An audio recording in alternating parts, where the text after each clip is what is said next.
அதே காத்து வாசம் வேற, அதே மண்ணு வண்ணம் வேற, அதே மக்க வாழ்க்கை வேற, ஒண்ணு மட்டும் மாறவில்லை.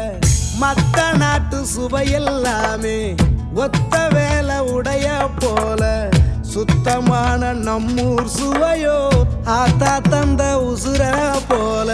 மூட்டி பாசம் கொட்டி சமைச்சது திண்டுக்கல் தலப்பா கட்டி, நெய்யூத்தி நேசம் கொட்டி இழுக்குது திண்டுக்கல் தலப்பா கட்டி.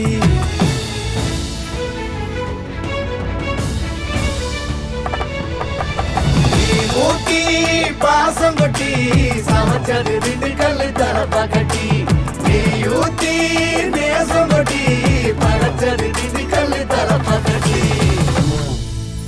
படைச்சது திண்டுக்கல் தலப்பா கட்டி.